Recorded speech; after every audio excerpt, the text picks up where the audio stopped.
What's up, y'all? Bradley the Bulldog Johnson here, Bulldog Boxing. Subscribe to the YouTube channel if you haven't. I'm going to be doing my breakdown every week on Wednesdays. I took a little time off, also some interviews. So let's jump into a couple hot topics before we get to the fights coming up this weekend. First and foremost, the issue we're having in the middleweight division, in particular, Gennady Golovkin and Canelo Alvarez. To me, listen, if you're a fanboy of somebody, you like somebody, you're a little biased either way. It's understandable. I think everybody is. But don't sit here and give into this bullshit that Oscar De La Hoya is feeding you, that Triple G don't want the fight. One, Triple G fought him already. Two, he signed up for a second fight. And it's not his fault Canelo couldn't pass the piss test. Now, whether he did something or not, that's not for me to know. I mean, Canelo knows, De La Hoya probably knows. If it's tainted meat, hey. But you can't say he didn't want to fight. He signed up for the second fight. Went through the whole training camp. Ends up fighting Vanes Martirosyan, which, wasn't a fight really anybody wanted to see. Triple G did what he was supposed to do and took him out in the second round. But if we're going to sit here and say Triple G doesn't want the fight, it's a bunch of bullshit. Let's just call it what it is. Let's call it exactly what it is.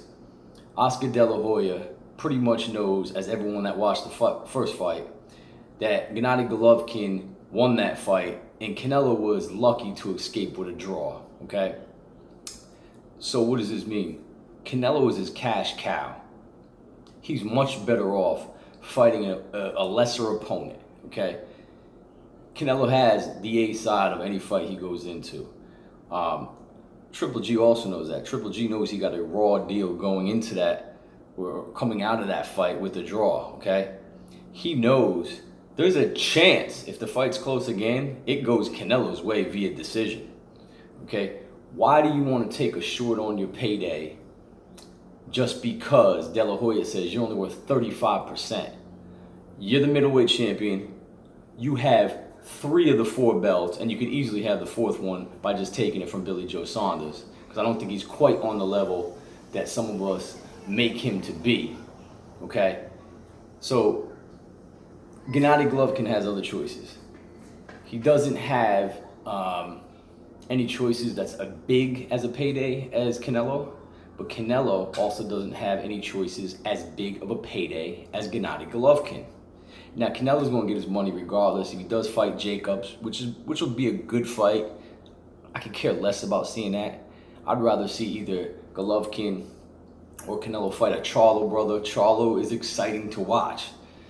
And Charlo has a fucking chip on his shoulder. And it's fun to watch a guy with a chip on his shoulder. So, I'd rather see them get into one of that. But everyone's acting like Canelo or Triple G doesn't have another choice. He does. He could go to Japan and fight Marate. He could fight Marate, I believe that's his name, and that's going to be a huge fight in Japan. People don't understand the magnitude of that fight that aren't hardcore boxing fans. He goes to Japan. This guy's a superstar over there.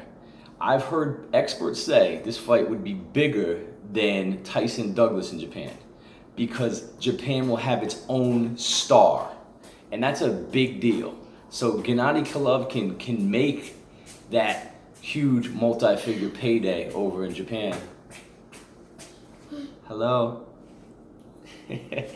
So Canelo's not the only game in town, believe it or not. It's the biggest game in town, but not the only game in town. So you have to remember that. De La Hoya don't want to risk his cash cow. Kind of like Eddie Hearn isn't too quick to risk his cash cow, because there's the chance they could lose. There's a chance Golovkin can lose too. And Golovkin's got to play his business roles properly also. One of them played it properly. He wants 40%. It's not a big deal to ask. Where's his other options? I don't want to see Golovkin fight Jacobs again. I think that fight looks the exact same, but I actually think Daniel Jacobs showed the performance of his career in that fight. I don't think Jacobs has another performance in him like that. I could be wrong. I mean, I like Jacobs. He seems like a great guy, He's the survivor man, the miracle man. He can fight. He ain't scared to fight. He's going to scrap. He can box. He can move. He's got it all. But I really think that night in Madison Square Garden, Jacobs gave the best performance of his career. I don't know that he duplicates that performance. Therefore, I don't think the Golovkin fight looks that much different, but Golovkin looks a little better. Golovkin Charlo is very interesting. To me, Charlo is still unproven at the elite level. I think he is an elite middleweight, but I'm not sure where he fits in amongst the Billy Joe Saunders and the Golovkins and Canelos and Danny Jacobs. And now you got the new guy out of Mexico.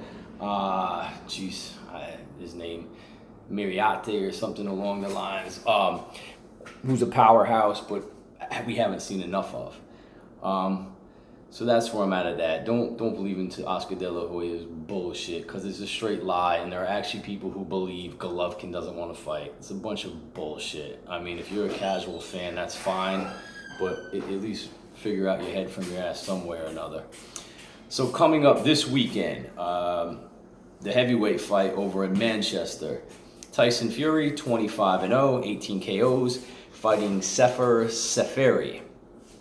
Seferi's only loss was to Manuel Char, who has the WBA title. So his one loss was to a fairly quality opponent. But Sefer is 39 years old. He's brought in to lose this fight, as Tyson hasn't fought in like 3.5 years. So we know what it is. I guess the big question is, does Tyson Fury even look impressive in this situation? That's what it comes down to. Does he look impressive or not? What's supposed to happen is Tyson Fury is supposed to go in there and blow this guy out and show him that Tyson's supposed to show that he has footwork, that he's got head movement, that his hands are fast, and he's got some power to get rid of this guy. Now, this guy is 23-1 with 21 KOs, so he showed some power himself, but I mean, he's brought in to lose. That fight is going to be on YouTube, Facebook, YouTube, Showtime. So they're doing something new there, which is good, because I've already got rid of most of my DirecTV subscription. It just costs too damn much right now. And I just don't want to be paying all these bills. You got enough bills nowadays: internet, cell phone, cable, and this channel and that channel. So if you can watch it on YouTube or Facebook, that might be the way of the future. Leah Santa Cruz versus Abner Mars. Santa Cruz is 34-1-1 with 19 KOs. Abner Mars is 31-2-1 with 15 KOs. Santa Cruz's only loss was a majority decision to Frampton, which he avenged, which was a great first fight, and I did think Frampton really edged it out. The second fight, Santa Cruz looked better, and I don't think Frampton beats him now. I think Frampton may be slipping just a little bit from his last performance. That'll be at the Staples Center, and it will be on Showtime. Listen, this fight really doesn't need to happen. I don't have a great interest in it. I'd rather see Santa Cruz pick up somebody more up and coming in the 126-pound division. But it should be a fun fight. They're both tough dudes. It'll fit the LA area well. Big Mexican audience out there. And Santa Cruz should cruise to a fairly easy victory. If he doesn't, then maybe he's slipping, but I don't think he is. He's still young. I mean, he's still 29 years old, I think. The bigger fight on the undercard, to me, this is the bigger fight. Jarmell Charlo, 30-0, 15 KOs, only 28 years old, obviously up and rising. We all know the Charlo brothers. This is the smaller of the Charlo brother. Fighting Austin Trout.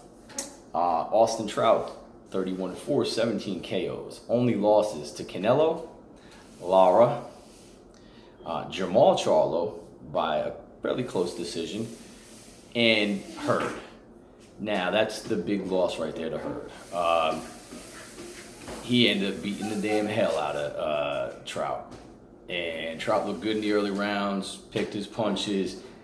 I was kind of rooting for Trout. I wanted to see him, hanging or do good, because he's had a career where he's been very impressive. He's fought everybody. He never ducks anybody. He had the surprise win versus Cotto. And he seems like a really good guy. He's getting older. Sounds like it's coming towards the twilight of his career. And here's what we have. we have a guy that just went through a real war. And we've seen fighters in the past, once they go through a war, sometimes they're not the same. And I don't think a young Charlo brothers who you want to fight when things may not be the same. Like I said, Trout, really, I mean, he put a pounding on him, man. That's the only time Trout has ever been stopped. So Charlo really took it to him. Hurd really took it to him, and now you got a Charlo that's going to look to do the same. I mean, look, shit. If Trout still got something left in the tank and he didn't take that much damage, sure, Trout has a shot. I mean, he's a fighter. He can fight, he can box. But if he's just a tad bit slow, then it might be lights out, and this could end bad. And I hope not for Trout. Daddy? Yes? You picked up Frankie yet? Not yet. I'm doing a boxing show. Give me a couple minutes. All right. So the big fight of the weekend, the huge fight of the weekend that we really need to talk about, Terence Crawford versus Jeff Horn. And this is very interesting. And one part of the fight, to look at the fight, I think, wow, let's see what kind of size, let's see what the size difference makes in this fight, as you have a Jeff Horn, a natural welterweight that is undefeated, 18-0, 12 KOs. Obviously, his big win was versus Pacquiao, which is controversial. So you're like, what can Jeff Horn bring to the table? And he says he's got something to prove, and there's some shit talking going on. So you want to know what's going to happen in this fight. So you're thinking maybe he really does bring it. Maybe he's this underdog, Rocky type character. On the other hand, part of your logical boxing senses are saying, no, Crawford is going to go over there. He's going to do what Pacquiao looked like he was about to do in the 9th round, and Crawford's going to get to him early and often. Maybe not real early, but maybe mid-rounds to, maybe that 6th, 7th, 8th, 9th round, and that's where he's done with the, feel-out rounds, picks his shots just right. Crawford will get mean. He's known to get mean in there and put some punishment on a guy and just pick him apart when he's sloppy. Be quicker, be faster, and just destroy him. I mean, and just really beat his face up, because his face was beat up versus Pacquiao. Now let me touch on that real quick. As a Manny Pacquiao fan, watching the fight, when it was announced, I was thinking it's a robbery. This is the same bull. This is the politics. They're over in Australia. But I went back and watched it again, and Jeff Horn just was on his ass all night long. He was a much bigger guy, obviously. We saw he was a bigger guy, and he was just rugged. And Pacquiao was just missing punches that he would have landed in the past. There's a particular punch in the round where Pacquiao came, and it almost reminded me exactly of the punch he put Hatton to sleep with, and he just missed it on Horn. Crawford's not going to miss that punch. So what are the keys to victory for Jeff Horn? Well, fight him the way you did Pacquiao, but I hope in that year period since you fought Pacquiao that your defense is better, your offense is sharper. Yet keep that type of pressure on him. Keep the pressure and the rugged and the ugliness and the head and the elbows. Keep that going, but be sharper with your defense and sharper when you throw the punches. And then maybe you do come into the ring at 165 pounds against a guy that's never felt welterweight, and maybe that's enough. I have a feeling it's just good promotion that makes us think Horn's in this fight still, but maybe that's not the case. Maybe he really does have a shot. And that's why we watch these fights. That's why it's exciting. By the way, this one's going to be an MGA Grand. It's on the ESPN Plus app. I just downloaded my app free for a week. You get a week trial subscription. After that, it's $4.99 a month plus tax. Doesn't sound like a bad gig. Shoot, if I could drop my HBO and Showtime and go to YouTube, Facebook, and the ESPN app for $5, well, you say it would be like $40 a month, so that's not a bad idea. But this is Crawford's fight, to win or lose. By all means, Crawford's one of the best pound-for-pound guys in the world. Whether they have 1, 2, or 3, they're all arguable. It's all fair. Crawford 32-0, 23 KOs. Has conquered a couple divisions. Again, unless Horn is even more than we thought he was, Crawford should go through him. Don't get me wrong, I'm excited to see a Rocky go in there and really fucking pull some punches and pull a Provodnikov and just shock everyone like, oh shit, this guy really came to fight.